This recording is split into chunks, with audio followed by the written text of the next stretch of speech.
ఆహ్వానించే దేవునికి మహిమ కలుగునుగాక. ప్రియ స్నేహితులందరికీ దివ్య వాక్యోదయం. ఈనాటి పాఠ్యభాగము యెషయా 65:2. తమ ఆలోచనలను అనుసరించి చెడు మార్గమున నడుచుకొనుచు లోబడనొల్లని ప్రజల వైపు దినమంతయు నా చేతులు చాపుచున్నాను. దేవుడు మానవుని యొక్క స్వభావాన్ని ఇక్కడ విశ్లేషిస్తూ ఉన్నారు. అది తిరుగుబాటు స్వభావం. మనము తిరుగుబాటు స్వభావం కలిగిన వారము. కానీ దేవుని కృప మనలను వెంబడిస్తూ మనలను మార్చడానికి గల అవకాశం కొరకు ఎదురు చూస్తూ ఉంది. యాకోబు గారి జీవితంలో మనం దానిని చూడగలుగుతాము. దేవుని కృప అతన్ని వెంబడించింది. తిరుగుబాటు స్వభావం కలవాడై ఎల్లప్పుడూ కూడా దేవుని చిత్తము కాని చిత్తాన్ని చేసేవాడుగా అతడుండేవాడు. దేవుని తలంపులు చాలా ఉన్నతమైనవి. కానీ ఆ రాత్రి ప్రార్థన తరువాత యాకోబు గారు దేవునితో కలిసి కుటుంబాన్ని చేరుకున్నాడు. నీవు దేవుణ్ణి కలుసుకున్నావా ప్రియ విశ్వాసి?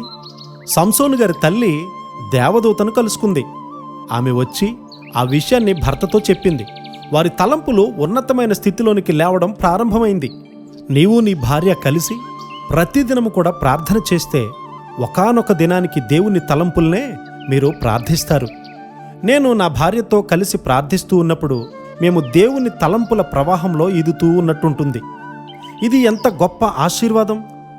నీవు ప్రార్థించేటప్పుడు దేవుని చిత్తాన్నే ప్రార్థించాలి. దావీదు గారి యొక్క సుందరుడైన కుమారుడు అబ్షాలోము గారు గర్విష్ఠుడుగా ఉన్నాడు. ప్రతిదినము కూడా తన సౌందర్యాన్ని అద్దంలో చూసుకునేవాడు. అబ్షాలోము గారు ఎప్పుడు కూడా దేవుని తలంపులను గ్రహించలేదు. అతని హృదయం తిరుగుబాటుతనంతో నిండి ఉంది. అతని తండ్రి అతన్ని ప్రేమిస్తూ ఉన్నాడు. ఇది ఒక తప్పైనటువంటి ప్రేమ. నరహత్యను గూర్చి అబ్షాలోము గారు పశ్చాత్తాపపడకపోయినప్పటికీ దావీదు గారు అతన్ని ముద్దు పెట్టుకున్నాడు. అది తప్పైనటువంటి ముద్దు కదా. ఆ విధంగా చేయాలని దేవుడు కోరుకోవట్లేదు. ఆయన నిన్ను వెంబడిస్తూ ఉన్నాడు. దానియేలు గారి యొక్క తలంపులు అంతకంతకు కూడా అత్యున్నతమైనటువంటి స్థితిలోనికి పెరగడం మనం చూస్తాము. తనను గూర్చి తాను తెలుసుకోవడానికి ఒక దినాన్న దానియేలు గారు దేవుని సన్నిధిలో ప్రార్థనలో గడిపారు.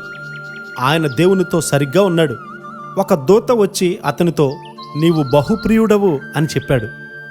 కాబట్టి నీవు ప్రార్థన చేయడం ప్రారంభిస్తే సమాధానం రావడం ప్రారంభమవుతుంది. కానీ మధ్యలో చీకటి శక్తులు ఆ సమాధానాన్ని ఆలస్యమయ్యేలా చేశాయి. నీ చుట్టూ అంధకార శక్తులున్నాయి, కానీ నీవు వాటిని జయిస్తావు.